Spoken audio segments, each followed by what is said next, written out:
Would you have ever have thought we would be sitting here and thinking that George Bush is the smartest guy in the room right now? Um, He's good at like evading shoes, right? yeah.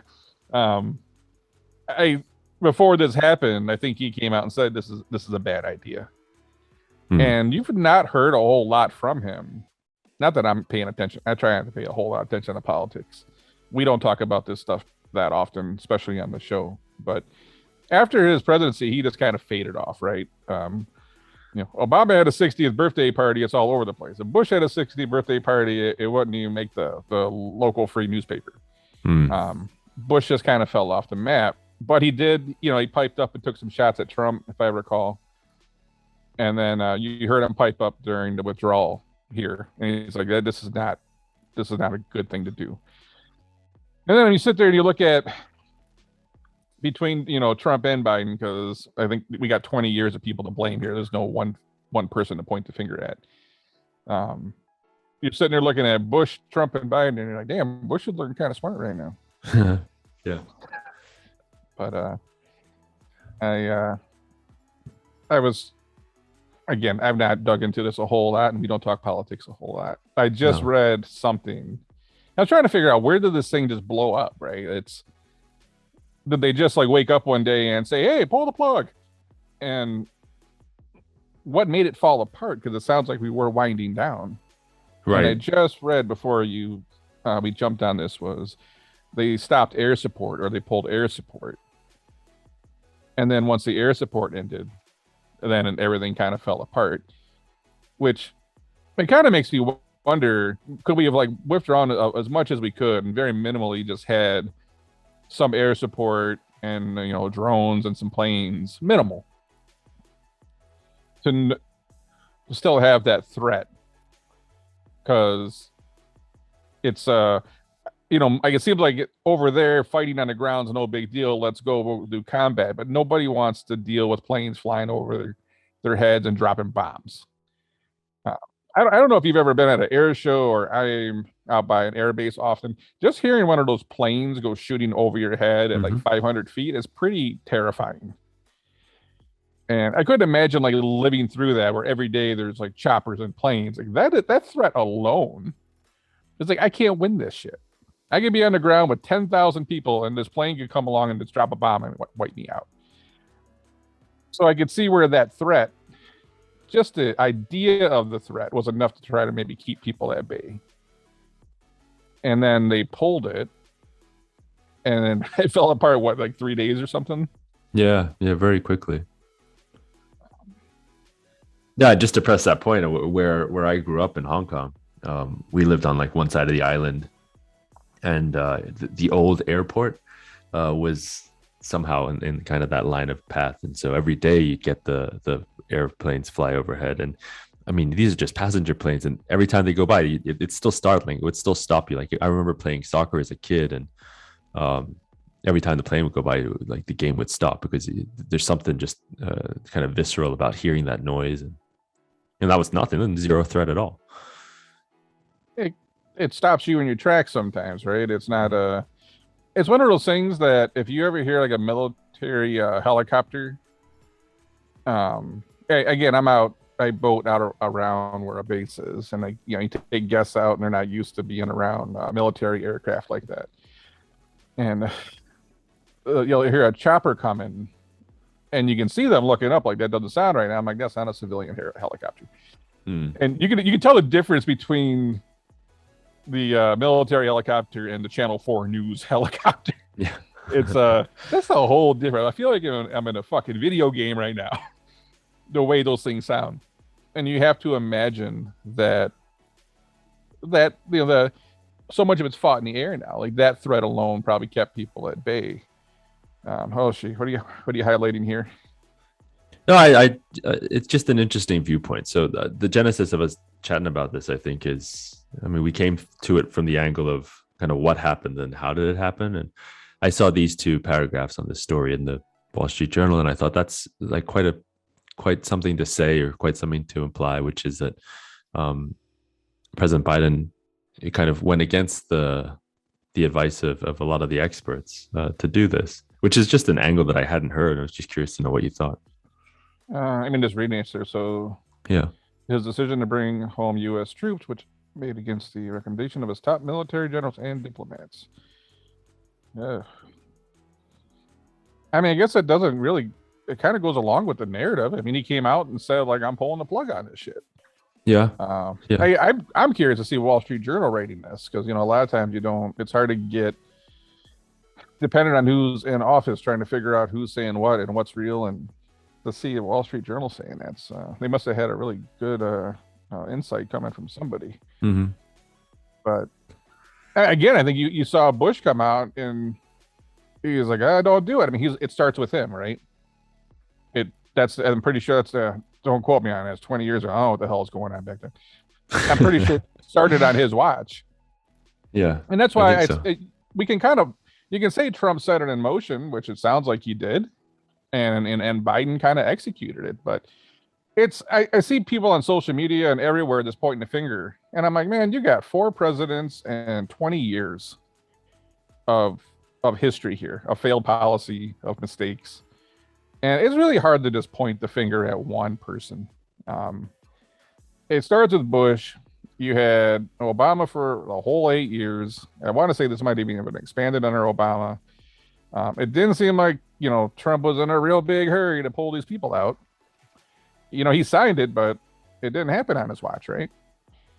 And then it comes through, and then Biden actually does it. So I'm torn because a lot of times I see this in the business world where you see a president gets fired and the next president comes in, and then 3 months later something bad happens, and then on the earnings call they're kind of blaming the old president, right? Mm-hmm. For decisions that were made. But in this case, you can say that it was set in motion, but it sounds like he had some warnings here and he probably could have made some other decisions. I don't think he's powerless. He's the president of the United States. Yeah.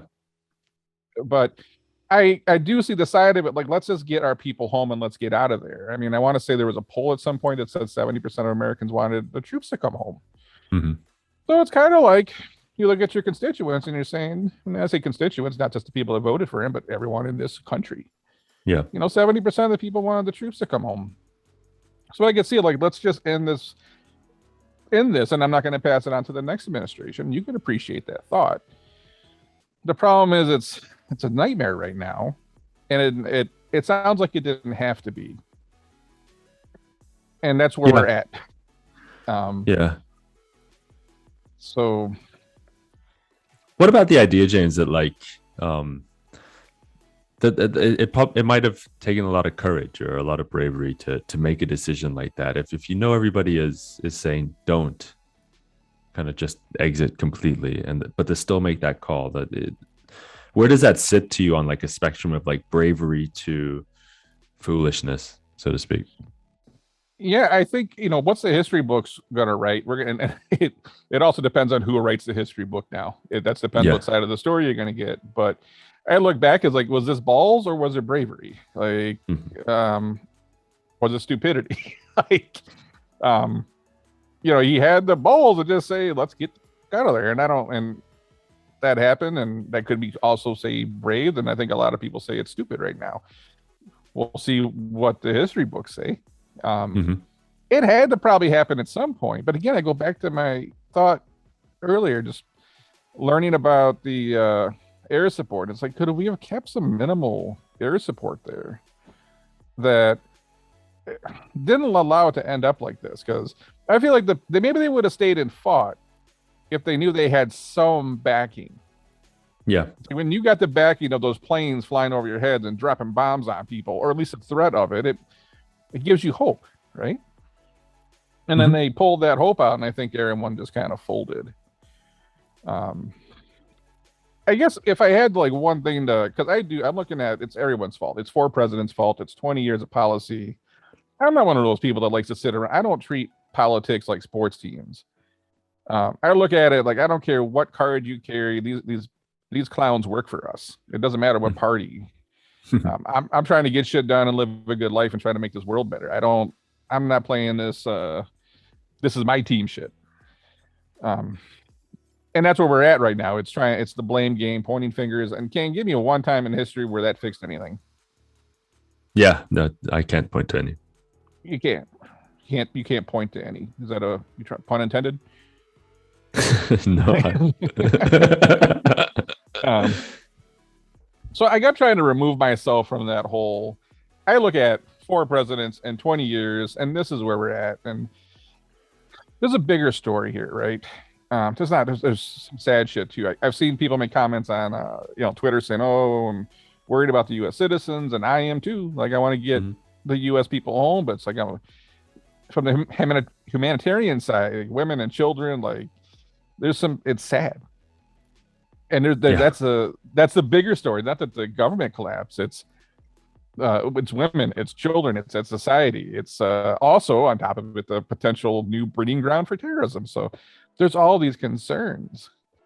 And then there's another story that we're going to get to here, and that's you think of our government not always in the highest light, but you hope you got the smartest people in the room working on your behalf to keep you safe. Yeah. And I think we just found out that's not true. And yeah. that's this is what I feel we have the everyone that went to school and then they got master's degrees in politics and all this stuff, and then they go work in the government, and that's what all this education just got us. We collapsed 20 years of work in 3 days. And I feel like we completely live in a bubble where we don't understand what real life is like anymore. I got into a debate one time with somebody, for example, that went and got the master's degree and they worked in the government and all that stuff. And they didn't, like, let's get rid of all the military and all the wars will stop and, China will be nice and Russia will be nice. And I'm like, I don't think so, man. And I was trying to give them an example of, well, you grew up in a, $500,000, $600,000, $700,000 house. Your parents both had good jobs. They sent you off to an Ivy League school. If you walk 4 blocks in your neighborhood, you probably walk past the ice cream truck, a bunch of homes that had sprinklers, which didn't fucking exist where I grew up. And you saw a bunch of other people taking care of their homes for them. And then it's in some places, if I wanted to walk to my friend's house, there's like a 4-street block where if you wore the wrong colors, you're getting your ass beat. And I was trying to give an example of the world's not nice. And I don't think that if we just stop with anything military, that Russia and China and North Korea and Iran and all these other places are just going to be nice to us, right? I feel like the streets always resemble real life the most, not this bubble we lift up in and where we want or hope what the world should be like, right? And I just got in that conversation about the thought of, like we talked about with the air support, that fear. When someone feared you in the neighborhood, they didn't fuck with you, Kane. Yeah. And the second they thought you were weak, then all of a sudden your friend gets beat up or your car gets broken into, and then someone starts muscling in on your territory. But when you were strong, no one messes with you. They usually wait for that moment to when it looks like you're weak. I use that in a relationship quote with somebody recently on my Instagram, but the thought is there's someone out there who really wants this person, okay? But the person they want happens to be in a relationship. They'll sit there on the sideline waiting, just waiting for their opportunity, right? Hoping that the person they want ends up either breaking up or they catch them in a moment of weakness, or the person they want, the person they're dating makes a mistake. And then they can swoop in and get them, right? It's the ugly side of the world, Kane, but this exists. Yeah. And I look at all these from the streets to relationships, the experiences you have in real life trump the textbooks. Because we got a bunch of people that did all of the studying and they're out there running the policies and trying to run our government. And this is where we're at right now. And I'm going somewhere with this. The thought is, who's out there right now looking at us like they look weak?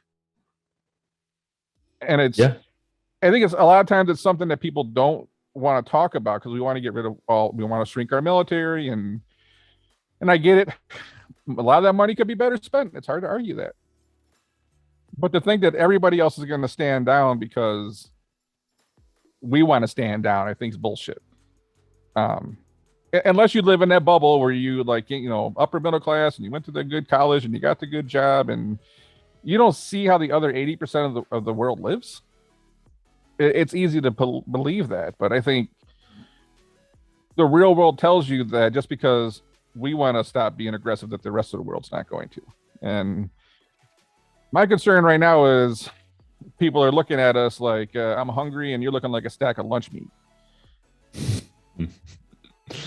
Because if you look at history, that's kind of how shit goes, right? Yeah, no doubt. No, I'm with you, James. In thinking about this topic and this conversation, I think it's very easy for us, at least here in America, and then kind of in the West, that we're very safe and kind of psychologically safe in that. It's easy to fall into the trap where you think you operate in a vacuum, and that you're right that these countries or these opposing forces, so to speak, aren't thinking of ways to undermine us here as well, right? Like game theory is in play all the time, but and I'll attribute this to maybe social media, but like you're starting to see a very kind of self-centered, I'm going to post this, how many likes can I get, kind of narcissistic way of looking at life, and that can kind of start to like seep into every bit of the fabric of society, to where you forget that there are threats out there, and when that happens, then I think like we make mistakes not anticipating the game theory, and then I'm not saying that this is one of those mistakes, but it's very easy to get naive. It's very easy then to get a little bit too lackadaisical and not anticipate things that could pop up. No, I've read articles that brought, is China going to look at Taiwan now? It's Right. Because they're sitting there like, what are you going to do about it? It's in my neighborhood, there was those people that no matter, they would go do something, and no matter what you said back to them, they're going to go, or what? And when this person's going, or what, you're like, yeah, because you ain't gonna do shit. You're probably gonna get stomped out. And I think China could be in that mentality right now, where it's like, well, what are you gonna do? We're gonna go after Taiwan, or what? And then we're gonna sit over here like, well, shit, we couldn't even keep Afghanistan from falling apart in 3 days. And I guess that's the story, is that it's like, what's the world thinking right now? And there's people that say, screw what the world thinks. But the problem is that like that's not how shit works. And I'm not going to go too deep into this person, but they're going to be listening to this episode. But they came here from a different country that, their thought is when you live here, how safe it feels to be in the United States. Not because the United States came. He's like, I have Canada to the north and Mexico to the south. And then I'm surrounded by a bunch of United States. I'm not really worried about a whole lot of shit. Where he lived, he had to worry about the whole fucking region falling apart. Right. And it's like, you don't think about that stuff because you're not worried about Canada or Mexico. He's like, you're worried about people coming over the border. He's like, you're up at night right now because you got fucking people from Mexico coming over the border trying to get a better life. He's like, that's not what the hell I worried about when I was back home. That's a great point. He's like, the whole region's on the verge of collapse sometimes. Even if he's like, you use quotes, in one of the good countries, you're still one border away from the whole world falling apart. Yeah. So he's like, yeah, I'm going to sleep tonight worrying about Canada. He's like, the moose is going to come down and attack me? He's like, but he's like, you don't have that perspective because you haven't lived where I lived. Yeah. He's like, you don't appreciate that, where you just don't. You might wake up tomorrow and your whole country could fall apart or get drug into something you didn't even think we were going to do. And it's like, and then you can't even escape. He's like, where are you going to go? He's like, what, are you going to be a refugee? You're just going to jump in? You think you're just going to jump in your car and go somewhere? And okay, we don't have that perspective here. It's nice to wake up and say, oh, I'm worried about Canada and Mexico. Depending on where you live, life's not like that, man. Yeah. So we don't fully have that perspective here sometimes, that, man, everything Not everyone's got a Jimmy John's and Chipotle grill down the street right now. We live a different life than at least part of the world. Yeah, So yeah, I you know what I would have liked him to do? I mean, it's own it, right? You're like, fuck it, I'm out and I'm not passing it down to the next president. yeah. There's let me grab my phone and there's that quote I told you about. And I don't know who the quote came from. It's been passed around on Instagram 20 million times. But it's this, I remember that when I was like a little kid where um there was times when bad shit happened and you'd have your father or even my brother, they would always just say, I got it, I'm gonna take care of it, and you never thought twice about it. You knew that they were going to handle it. Here's part of the quote: "A dad can be in the worst position, and the only words you'll hear from him are, 'I'll take care of it.' Mhm. And I promise you, he'll find a way." I'm not going to read the whole quote. I guess I was kind of looking at that from Biden, and unfortunately, I didn't get that. Um, I wanted him to say, "I'm sending 10,000 troops in there right now. We are going to get everyone the hell out of there. Yes, this thing's a nightmare. It didn't go the way we planned, but I'm going to do the best I can to at least get our people out." And it sounds like there's quite a bit of other people that needed some kind of status because it sounds like they're part of the government and they're probably a target now. You could have just said, "We are going to go flood this place in the United States. You can send 10,000 people over there. Let's go." You could have secured the area and at least got all of our people out, saying, "We're going to get our goddamn equipment back." And he could have just had that fatherly thing where he's like, "I'm going to take care of it." And again, it wouldn't have fixed anything, Kane, because what's done is done. But I would have liked to have seen that leadership of that, even where I grew up, where something bad was happening and someone just had that tone in their voice where they said, "I got this." And you didn't question it, right? Is it like the Big Bird tone? I mean, a little bit like that, right? I'm thinking more like Tony Soprano. But Yeah. If there's anything that I was really missing from that, it's just kind of letting the world know that we can't take this back what happened, but they just got, whether it's a vulgar display of power or the fact that we want to go get the U.S. citizens back home and take care of some other people, just some statement of, "I got this. I'm going to try to make it better. I'm going to try to fix it. What's done is done, but I want to fix as much of it as I can." And that's what I'm blaming 20 years and 4 presidents on it. I don't point the finger just at him. Yeah, no doubt. Think of what that would have signaled to even the world, right? That like just from like a geopolitical power standpoint, like it does one thing, of course, signaling to like our own people, but it just I feel like there's so much confusion and there's so much like uncertainty right now. And you're right. It may have just been like kind of one big message might have actually just got everybody to just calm down a little bit. Calm down, send a message, set a tone. And the thing is, Biden's just not that person, and I get that. I wish someone would have told him to do that. And we know there's no president up there that's just coming up with their own shit. They all got the things written for them, and it's press people. I get it. I just wish the press person would say, "Get up there and take that." I want Tony Soprano with a ball peen hammer cracking people right now. And yeah, I guess that's what I think we needed. There's Americans over there. There was people from other countries. We were kind of the support system, right? And then it all can we at least get those people out of there?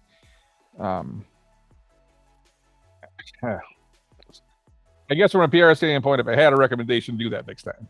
It's one of those things that we know Trump probably would have did that because it seems like he was sitting around with his finger on the trigger all the time, anyways. Like he wanted that he wanted that moment.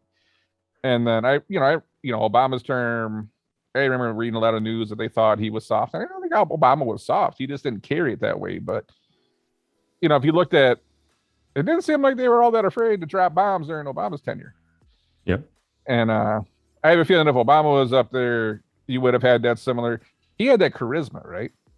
Mm-hmm. He had that way of talking that kind of puts you at ease. And if he got up there and said that in the right way, then you would have felt like, okay, you messed up, but I feel a little better right now because we're gonna do something. Who knows what Trump would have done, but he probably would have done something aggressive. Hillary would have too, by the way. I think if Hillary was in office, she would have done something pretty aggressive. And I didn't see that from Biden. He did say he would take responsibility, though, right? Mm-hmm. Mm-hmm. And yeah, I got a pet peeve on that. I know you do. Yeah. And you know me personally, so it's not a Biden thing or what he said. It's I hate anybody that says I take responsibility when it doesn't change the outcome. If you cause me harm and you say I take responsibility, but you can't reverse the harm, shut the hell up. Right? Or if you hurt somebody, if you cost me money, if you kill, how do you kill someone and say I take responsibility? I mean, you can't bring them back. Yeah. You're trying to make it about you right now. You're trying to make it seem like you're doing something noble, right? No, you can't bring that person back. Yeah. Always been a pet peeve of mine. So I know he had to say it, and he's not sitting around worrying about what I think. It's just I hate that saying when you can't. I'd rather him said, we're sending 10,000 of the baddest motherfuckers we got on the planet right now to go secure that airport and get our people home. Yeah. Exactly. And, the point I was trying to make earlier was like you just want the office of the president, or at least like high government like that, to be like the calmest person in the room, considering they're the most powerful people in the world, right? Like that's all I think we're looking for. You would hope. I just think that I don't know, maybe Gen Xers down, maybe below the Gen Xers. We grew up watching a lot of TV and TV shows, and as I got older, I realized how many people sound like TV shows, and they get their sayings from TV shows, and they get their life experience from TV shows, and then it's like that's not how it goes in real life. It's like you're at a wedding, and they try doing the like I'm gonna bang on my glass, and everyone's gonna listen.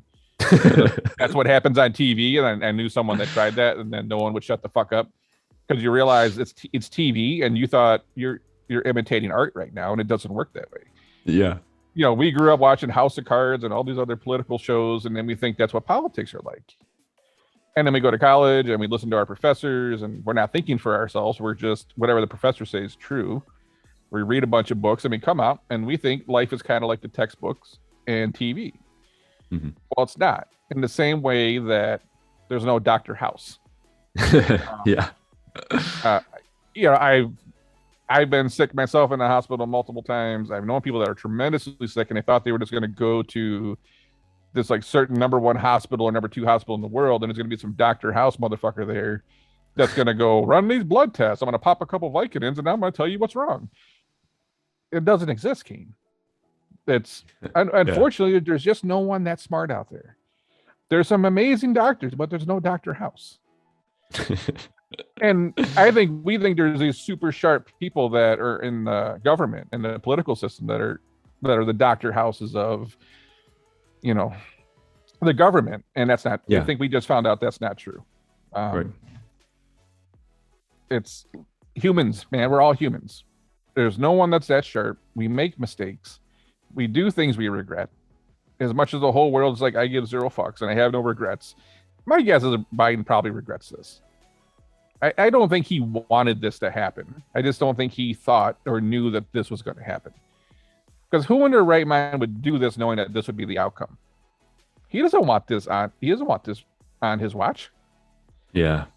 But here we are, and as much as I'm worried about the people over there, I'm also worried what the hell does it tell the rest of the world? And it's one of those things that they say the streets are always watching.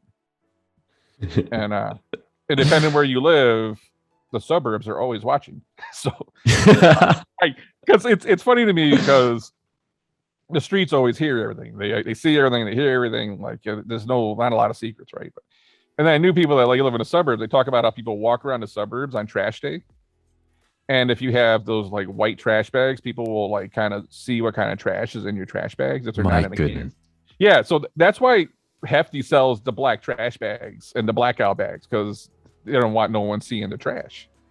But you know who's got the new TV, you know who just had a baby, and it's just like, that what the fuck you do? You just walk around looking at other people's trash. Like, how noticeable? The streets are listening. Well, the suburbs are listening too.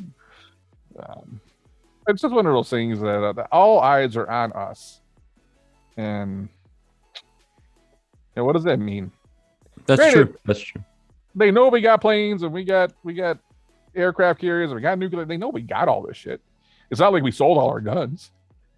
But it's just a matter of, I'm just wondering right now if there's certain people, we're going to find out in the next few years here, is the rest of the world got that mentality of, I'm thinking, watching Friday when it's Debo and he's like, that's my bike, punk. Are we about to get that's my bike, punk? Because you're going to sit there and go take the bike. I'm lost. You've never seen Friday Night. People listening to this will understand what I'm talking about. Yeah. It's just that thought of, is someone going to go make some moves knowing that they're just sitting there saying, or what? And then we're going to sit there and be silent because we're not going to do nothing. Mm-hmm. Yeah. It's unfortunately, it's just the world we live in, man. It's there's always people jockeying for position, power, every day in your own personal life, at your place of work, in your all your friendship circles, your family, and the government. Everyone's always jockeying for power. Everybody wants power. I think that there's not a half a dozen countries out there that aren't looking at us right now like, is now the time to make a move? I guess that's true. We'll find out. We'll find out. Unless people ask for it, I really don't want to get into a whole lot of political conversations. But if people like this one, maybe we'll do more. Yeah, definitely. And for now, all right. I'll catch you. Hey.